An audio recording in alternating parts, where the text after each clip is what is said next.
Apa yang dimaksud dengan perkembangbiakan?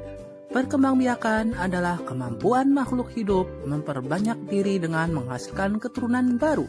Makhluk hidup berkembang biak untuk mempertahankan kelestariannya. Perkembangbiakan tumbuhan. Perkembangbiakan tumbuhan terbagi menjadi dua jenis, yaitu perkembangbiakan generatif dan perkembangbiakan vegetatif. Sekarang perkembangbiakan generatif melibatkan induk jantan dan induk betina. Ciri perkembangbiakan generatif pada tumbuhan adalah munculnya bunga. Bagan bunga terdiri dari kepala putik, tangkai putik, kepala sari, benang sari, mahkota, tangkai sari, kelopak, bakal biji, dan tangkai bunga. Itu semua merupakan bagian-bagian bunga. Perkembangbiakan generatif pada tumbuhan didahului dengan penyerbukan. Ada yang tahu apa itu penyerbukan? Iya, penyerbukan adalah peristiwa jatuhnya atau melekatnya serbuk sari ke kepala putik. Nah, sekarang kita lihat jenis-jenis penyerbukan. 1. Penyerbukan sendiri. Terjadi jika serbuk sari melekat di kepala putik bunga itu sendiri. Penyerbukan tetangga terjadi jika serbuk sari dari suatu bunga jatuh ke kepala putik bunga lain yang masih dalam satu tumbuhan. Penyerbukan silang terjadi jika serbuk sari jatuh di kepala putik bunga tanaman yang berbeda tetapi masih satu jenis. Penyerbukan bastar terjadi jika serbuk sari jatuh di kepala putik di bunga dari tumbuhan yang berbeda varietasnya. Setelah terjadi penyerbukan, terjadilah pembuahan. Nah, kita lihat yuk proses pembuahan. Pertama, tumbuhan dewasa akan menghasilkan bunga yang memiliki serbuk sari dan kepala putik. Setelah itu, akan terbentuk sebuah bulu serbuk. Dari bulu serbuk, kita akan menuju ke bakal biji yang namanya lembaga dan zigot. Nah, dari bakal biji ini biasanya ada di dalam buah atau dagingnya. Biji ini lalu dikeringkan dan setelah itu bisa ditanam kembali. Maka akan berkecambah menjadi sebuah tanaman kecil. Setelah dia tumbuh terus tumbuh, maka akan menjadi tumbuhan dewasa. Nah, setelah itu terus seperti itu adalah siklus tanaman yang berbuah. Sampai sini ada yang masih bingung? Oke, kalau tidak ada yang bingung, kita lanjut berikutnya. Perkembangbiakan vegetatif.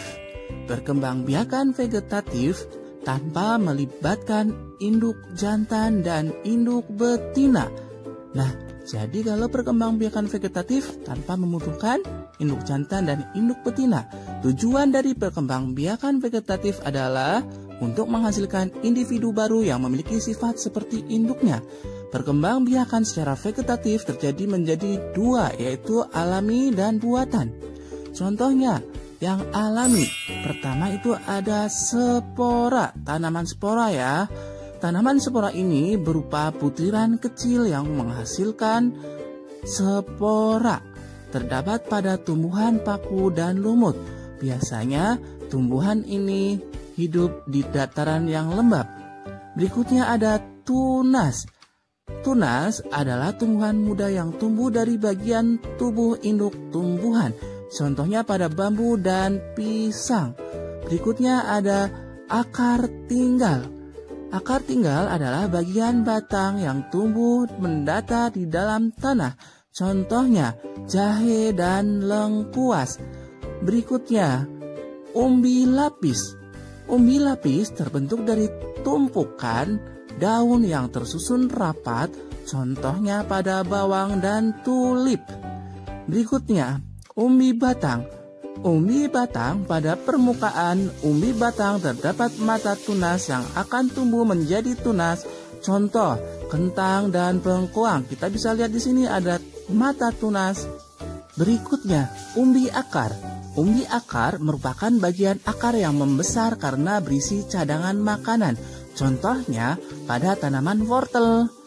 Berikutnya, tunas adventif. Tunas adventif terdapat pada tepi daun atau akar tumbuhan. Contohnya, tunas adventif cocor bebek terdapat di daun dan tunas adventif sukun terdapat di akar. Berikutnya, geragi. Geragi merupakan batang yang tumbuh menjala di permukaan tanah. Contohnya, stroberi dan pegagan. Berikutnya, vegetatif buatan. Pertama, ada sistem cangkok. Contohnya, mencangkok pada tanaman mangga. Pada saat mencangkok, dahan harus dikupas sampai terlihat bagian putihnya. Dahan ditutup dengan tanah hingga muncul akar. Kemudian dahan dapat dipindahkan untuk ditanam di tanah. Berikutnya, yang kedua ada sistem stek. Contohnya, pada mawar dan singkong. Syarat utama tumbuhan yang dapat di stek adalah masih memiliki mata tunas dari bagian tumbuhan. Bagian tumbuhan yang dapat di stek adalah batang dan daun. Untuk proses penyetekan bisa dilihat dari tahap 1. Dahan dipotong dan dipindahkan ke pot atau di tanah. Tahap kedua, tanam hasil potongan tersebut di tanah yang subur. Tahap ketiga, akar akan muncul dari batang dan tumbuh menjadi tanaman baru. Berikutnya, sistem sambung. Contoh pada tanaman mangga. Teknik menyambung bertujuan menggabungkan sifat-sifat unggul dari dua tanaman hingga diperoleh tanaman yang memiliki sifat-sifat unggul. Proses penyambungan bisa dilihat tahap pertama. Sambunglah kedua batang tanaman lalu ikatlah dengan plastik. Akan tetapi sebelum disambung dan diikatkan dengan plastik, ambil batang mangga bagian atas lalu kita potong membentuk huruf V. Dan bagian batang bawah kita juga potong membentuk huruf V. Sehingga kedua batang itu bisa disatukan. Setelah itu baru kita sambungkan kedua tanaman. Batang tersebut ikat dengan plastik. Kalian bisa lihat tahap kedua. Potongan tadi yang berbentuk V itu lalu digabungkan. Dan setelah itu baru bisa kita ikat dengan plastik, jangan sampai ada lubang. Kenapa? Karena jika ada lubang, maka proses penyambungan bisa atau bisa dibilang tidak berhasil. Jadi saat proses pengikatan itu harus dengan hati-hati agar tidak ada ruang udara untuk masuk ke dalam proses penyambungan. Berikutnya okulasi. Contohnya pada coklat dan belimbing. Tujuan okulasi adalah untuk memperoleh tanaman yang memiliki sifat unggul. Gabungan dari dua sifat tanaman yang baik.